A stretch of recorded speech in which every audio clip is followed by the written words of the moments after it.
BRS MLA Sabitha Indra Reddy మీడియాతో మాట్లాడుతున్నారు. ఇప్పుడు లైవ్ చూద్దాం.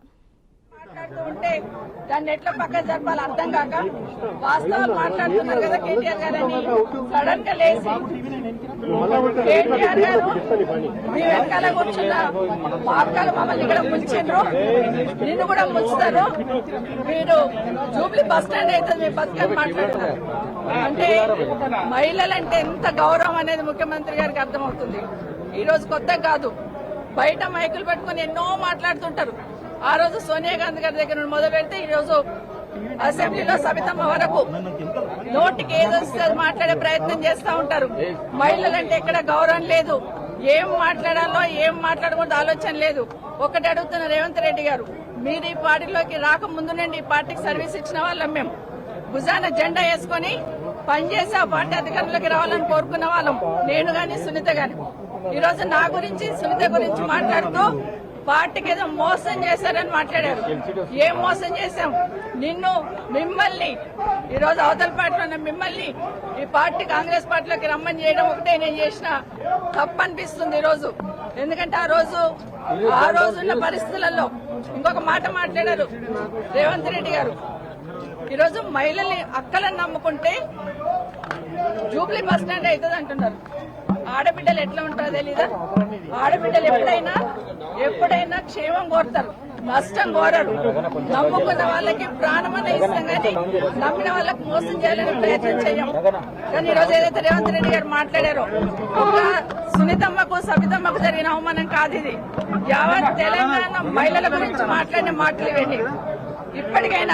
ఇప్పటికైనా ఎందుకంటే రేవంత్ రెడ్డి గారు ఒకటి గుర్తుపెట్టుకోవాలి, ఈరోజు ఆడబిడ్డలను అవమానించి ఆడబిడ్డల వ్యక్తిత్వాన్ని అవమానించినాడు.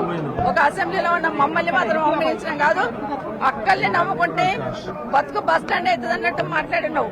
ప్రతి ఇంట్లో ఆడబిడ్డలు ఉంటారు. తెలంగాణ రాష్ట్ర ఆడబిడ్డలందరూ ఈరోజు ఆలోచిస్తున్నారు ఒక ముఖ్యమంత్రి స్థాయిలో ఉండి. ఎందుకంటే ఈరోజు ఆ స్థానంలో నేను ఈరోజు వచ్చి అసెంబ్లీకి వచ్చి 24 సంవత్సరాల కింద వచ్చినప్పటి నుండి ఆ సీట్ ఏదైతే ఉందో ఆ సీట్ మీద చంద్రబాబు నాయుడు గారిని చూశాను, రాజశేఖర్ రెడ్డి గారిని చూశాను, రోషయ్య గారిని చూశాను, కేసీఆర్ గారిని చూశాను, కిరణ్ కుమార్ రెడ్డి గారిని చూశాను. ఈరోజు మిమ్మల్ని చూస్తున్నాను. ఈరోజు మీరు ఆ సీటుని అగౌరవపరిచారు. మహిళల్ని కామెంట్ చేసి నిండు సభలో ఆ సీటుకున్న గౌరవాన్ని తగ్గించారు. నిజంగా మీ గౌరవం ఉండాలంటే మీరందరూ మీరు బేషరతుగా క్షమాపణ చెప్పండి. ఒకటి గుర్తుపెట్టుకోండి రేవంత్ రెడ్డి గారు, ఈరోజు మహిళల గురించి మాట్లాడుతూ బతుకు బస్ స్టాండ్ అన్నారు చూడండి, అది చాలా బాధ అనిపిస్తా ఉంది. మేము నమ్మిన వాళ్ళకి మేము నష్టపోయినా పర్లేదు, మా అన్న తమ్ముళ్ళు బాగుండాలని కోరుకుంటాం. మేము ఏ ఆడబిడ్డ అయినా కూడా క్షేమం కోరుకుంటుంది. కానీ ఈరోజు కేటీఆర్ గారిని మేము ముందు పెట్టుకుని ఆయన బతికేదో బస్ స్టాండ్ చేసుకునే లెవెల్లో మాట్లాడారు కదా, ఇది బేషరతుగా క్షమాపణ చెప్పమని కోరుతున్నా. కానీ రేవంత్ రెడ్డి గారు ఇంకోటి గుర్తుపెట్టుకోవాలి, ఈరోజు రేవంత్ రెడ్డి ఆ సీట్లో కూర్చున్నారంటే పొద్దున్న లేస్తే ఇందిరమ్మ పేరు చెప్తారు, సోనియా గాంధీ పేరు చెప్తారు. కానీ అదే సోనియా గాంధీ బలిదేవత అని మాట్లాడింది ఎవరనేది దేశ ప్రజలందరికీ తెలుసు. ఈరోజు ఆ సీట్ మీద కూర్చున్నామంటే ఒక ఇందిరమ్మ కావచ్చు, సోనియా గాంధీ కావచ్చు, లేకపోతే సబితమ్మ కావచ్చు. ఆ పుణ్యాన్ని అక్కడ పోయి కూర్చున్నారని దయచేసి గుర్తుపెట్టుకోమని చెప్తా ఉన్నాను. ఇప్పటికైనా మీరు మాట్లాడి వెళ్ళిపోయి ఉన్నారు, మరి నా పేరు తీసుకున్నారు, మరి మాకు మాట్లాడే అవకాశం ఇవ్వాలి కదా. అసెంబ్లీలో మాట్లాడే అవకాశం ఇవ్వకుండా దొంగల్లాగా పారిపోయినారు. ఈరోజు అది కూడా చెప్తున్నాను, ఎందుకు పారిపోయినారు? మా సమాధానం మీద ధైర్యం కూడా మీకు లేదా? భట్టి గారు గౌరవనీయులు, డిప్యూటీ సీఎం గారు చాలా గౌరవంగా ఉంటాం, గౌరవంగా మాట్లాడతాం. వచ్చి మాట్లాడుతూ ఉంటే మాకు ఉపసమయంగా ఏదన్నా సంధాయిస్తారేమో అనుకున్నాం. కానీ వారు మాట్లాడుతూ కూడా మాట్లాడిన మాటలు నిజంగా బాధాకరం అనిపిస్తున్నాయి. ఆ రోజు ఏదో అపోజిషన్ లీడర్ గా నా పదవి పోయిందని మాట్లాడున్నారు. మరి మీ పక్క సీట్ ఈ రోజు మీకు వచ్చే అవకాశం ఉండే కదా, ఎందుకు ప్రయత్నం చేసుకోలేరని బట్టి గారిని కోరుతా ఉన్నాను. ఈ రోజు మీ పార్టీ అధికారంలో ఉంది కదా. అన్నిటికన్నా ముఖ్యంగా ఒక మాట అన్నారండి గౌరవనీయులు డిప్యూటీ సీఎం గారు, ఏ ముఖం పెట్టుకొని ఈ అసెంబ్లీలోకి వచ్చారన్నారు. మా కర్మగాలే వచ్చాం.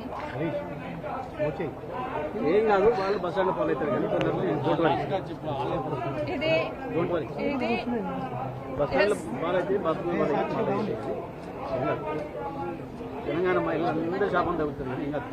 ఎందుకంటే మేమేం తప్పు చేయలేదు. దేశంలో చాలా మంది పార్టీలు మారుతూ ఉంటారు. ఈ రోజు మీ పక్కన కూర్చోబెట్టుకున్నారు. ఎన్నికలు అయిన తర్వాత మీ ప్రభుత్వం అధికారంలోకి వచ్చిన తర్వాత కేసీఆర్ గారి ఇంటి మీద ఉన్న వాళ్ళని కాకి నా ఇంటి మీద వాళ్ళతో కాల్ చేస్తామని మాట్లాడింది ఇదే గౌరవ ముఖ్యమంత్రి గారు. కానీ అదే కేసీఆర్ గారు గెలిపించిన ఎమ్మెల్యేలంతా తీసుకుపోయి మీ పక్కన కూర్చోబెట్టుకున్నప్పుడు నన్ను పార్టీ మారినవని అధికారం మీకు ఎక్కడిదని అడుగుతున్నాను.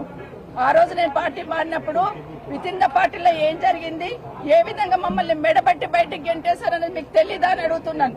ఎందుకంటే మాట్లాడలేదు, ఇన్ని రోజులు మాట్లాడలేదు. నేను పార్టీ గురించి ఎవరి గురించి మాట్లాడకుండా నేను కేసీఆర్ గారి నాయకత్వంలో పనిచేయడానికి వచ్చాను. 5 సంవత్సరాలు ఎందుకు మీరు నోరు మూసుకొని కూర్చున్నారు ఇప్పుడు అడుగుతానండి. మాట్లాడాల్సింది 5 సంవత్సరాలు. ఈ రోజు నేను బీఆర్ఎస్ పార్టీ బీఫామ్ మీద గెలిచి వచ్చున్నాను. ఇప్పుడు నన్ను గురించి మాట్లాడే అధికారం మీకు ఎక్కడిది? ఈ రోజు బాగా గుర్తుపెట్టుకోండి, నా కుటుంబానికి ఒక చరిత్ర ఉంది. నిజంగా మాట్లాడాలంటే నాకు 10 నిమిషాలు టైం ఇవ్వాల్సింది. ఆ రోజు నుండి ఈ రోజు వరకు నా జిల్లాలో నా కుటుంబం ఏంటి, నేనేంటి అనేది బాగా తెలుసు. ఎన్టీ రామారావు గారు ముఖ్యమంత్రిగా పక్కకు దించేసినప్పుడు అదే చంద్రబాబు నాయుడు గారు కాదని ముఖ్యమంత్రి గారు అంటున్నారు. ఆ రోజు ఇంద్రారెడ్డి గారు హోంమంత్రికి రాజీనామా ఇచ్చి, అదే వీళ్ళ బాస్ ఆ రోజు ఉన్నప్పుడు కూడా ఇంద్రారెడ్డి చనిపోయినప్పుడు నన్ను పార్టీలోకి రమ్మంటే నేను రానని ఇంద్రారెడ్డి గారు పట్టిన జెండా నేను పట్టుకున్నాను. 2014లో మీరు టికెట్ ఇవ్వకపోయినా కూడా ఒక మాట మాట్లాడకుండా కాంగ్రెస్ పార్టీకి పనిచేస్తున్నాను. ఉన్న తర్వాత కూడా రాజశేఖర రెడ్డి గారు చనిపోయినాక నిజంగా రాజశేఖర రెడ్డి గారే మమ్మల్ని తీసుకొచ్చారు.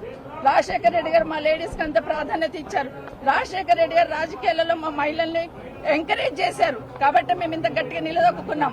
ఈరోజు మహిళలు ఎవరో ఒకరో ఇద్దరు బయటకు వచ్చి పనిచేస్తుంటే వాళ్ళని ఎంకరేజ్ చేయాల్సింది పోయి డిమోరలైజ్ చేయాలనే ప్రయత్నం ఏదైతే చేస్తా ఉన్నారో ఇది మంచి పద్ధతి కాదు.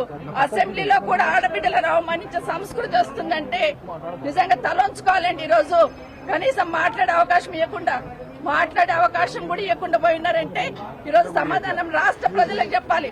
ఈరోజు ఇక్కడ కూడా మాట్లాడదామని వచ్చాం. అవసరం లేకపోయినా అరగంట నుండి అక్కడ కాంగ్రెస్ పార్టీలు నిల్చొని ఉన్నారు కాబట్టి ఇక్కడ మాట్లాడాల్సి వచ్చింది. ఈ రోజు రేవంత్ రెడ్డి గారికి నిజంగా ఆ 4 కోట్ల ప్రజలకు సంబంధించిన సీట్ అది. ముఖ్యమంత్రి అంటే రేవంత్ రెడ్డి గారు సొంతమేం కాదు. ఆ సీటు గౌరవం పెరగాలంటే ఈ రోజు మీరు క్షమాపణ చెప్పండి. తెలంగాణ రాష్ట్ర మహిళలందరికీ కూడా ఈరోజు క్షమాపణ చెప్పాల్సిన బాధ్యత ఈరోజు రేవంత్ రెడ్డి మీద ఉంది. భట్టి గారు, గౌరవనీయులు డిప్యూటీ సీఎం గారు, మీరు మాట్లాడిన మాట ఏదైతే ఉందో ప్రతి ఇంట్లో ప్రతి ఆడబిడ్డకు తగులుతుందండి. ఎందుకంటే మొహం పెట్టుకొని వచ్చిందనే మాట చాలా బాధ అనిపిస్తుంది. Thank you.